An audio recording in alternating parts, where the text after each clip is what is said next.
क्या पवन सिंह ने Haryana music industry की आर्टिस्ट अंजलि राघव से माफी मांगी है? क्या भोजपुरी गायक पवन सिंह की टीम की तरफ से कोई बयान जारी किया गया है? सोशल मीडिया पर एक वीडियो वायरल हुआ जिसमें भोजपुरी एक्टर और सिंगर पवन सिंह स्टेज पर मौजूद अंजलि राघव की कमर पर टच करते हैं। अंजलि की इस दौरान असहज हो जाती हैं। 2 दिन पहले उत्तर प्रदेश की राजधानी लखनऊ में हुई इस घटना के बाद जहां पवन सिंह के प्रति लोगों में गुस्सा है, वहीं अंजलि राघव उस बात से उबर नहीं पा रही जो कुछ उनके साथ हुआ, और खासकर उस वीडियो वायरल होने के बाद जिस तरह के उन्हें मैसेज और कमेंट आ रहे हैं। अब अंजलि राघव का गुस्सा उन कमेंट्स और बयानों पर सुनना चाहिए। राम राम जी, मुझे आप लोगों से बहुत ज़रूरी बात करनी है क्योंकि मैं 2 दिन से बहुत ज़्यादा परेशान हूँ क्योंकि कंटिन्यू मेरे पास डीएम आ रहे हैं कि ये जो लखनऊ वाला इंसिडेंट हुआ इसमें मैंने कुछ बोला क्यों नहीं, एक्शन क्यों नहीं लिया, थप्पड़ क्यों नहीं मारा, और कुछ लोग मुझे ही गलत समझ रहे हैं। कुछ मीम्स पे लिख रहे हैं कि ये तो हंस रही थी, मज़े ले रही थी। कि पब्लिक में कोई मुझे ऐसे टच करके जाएगा उसमें मुझे खुशी होगी, मुझे मज़े आएंगे?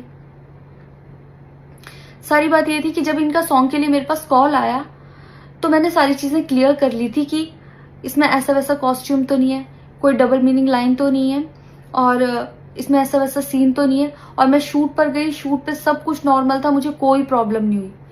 जब इन्होंने मुझे लखनऊ के इवेंट के लिए बोला तो मैंने हाँ बोल दिया क्योंकि मुझे शूट पर भी कोई प्रॉब्लम नहीं हुई थी। और जब मैं लखनऊ में गई, मैं स्टेज पर थी, मैं पब्लिक से बात कर रही थी, पवन सिंह जी ने मुझे बोला कि इधर कुछ लगा हुआ है।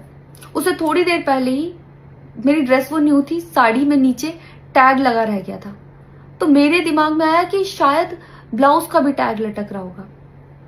मैं हंसकर उस चीज को दबा रही थी कि अगर मेरा टैग लगा भी है तो वो चीज जिस टाइम मैं पब्लिक से माइक में बात कर रही हूँ उस टाइम ना बोल के साइड में भी बोली जा सकती है, इसलिए मैं उस चीज को उस टाइम पे दबा रही थी। मैंने हंस के टाला, अवॉइड किया और फिर दोबारा बात करने लगी। वो बोले नहीं कुछ लगा है, नहीं कुछ लगा है, तो मैंने कहा नहीं लगा। वो बोले लगा हुआ है। तो मुझे लगा कि शायद लगा ये तो मेरे को लग रहा था कि कुछ लगा है इसलिए ये बोल रहे हैं, और पर फिर भी मैंने हंस के वहां पे टाला, पब्लिक से अपनी बात कंप्लीट की। कंप्लीट करने के बाद जब मैं अपने टीम मेंबर से मैंने पूछा साइड में जाके कि कुछ लगा है, क्या लगा है, उन्होंने बोला कुछ भी नहीं लगा था।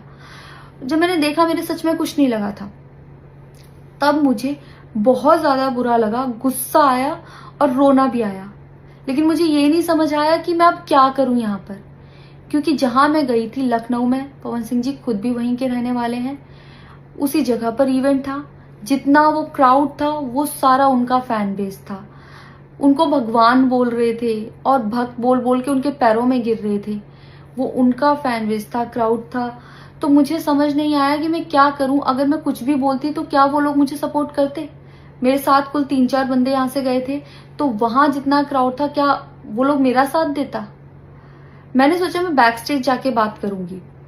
इतनी देर में थोड़ी देर रील्स बन के अचानक से वो उतर के चले गए बीच में ही इवेंट के।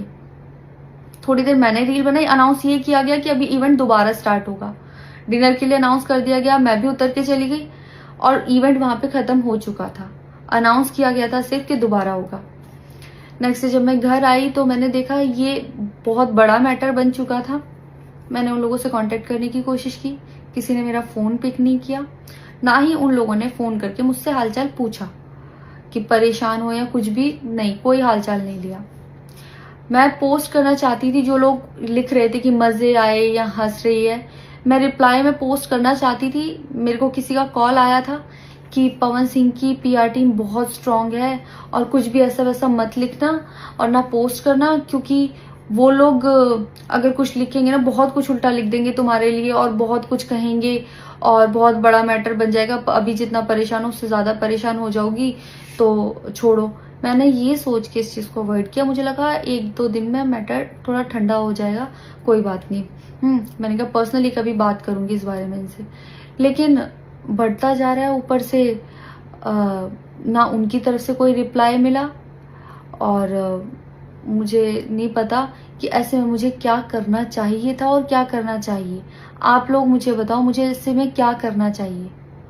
मैं बिल्कुल भी सपोर्ट नहीं करती कि हाँ ये चीज नॉर्मल है या इसको नॉर्मल समझूं, किसी भी लड़की को उसके बिना परमिशन के टच करना ही पहली बात बहुत गलत है, और फिर इस तरीके से टच करना तो हद से ज़्यादा गलत है।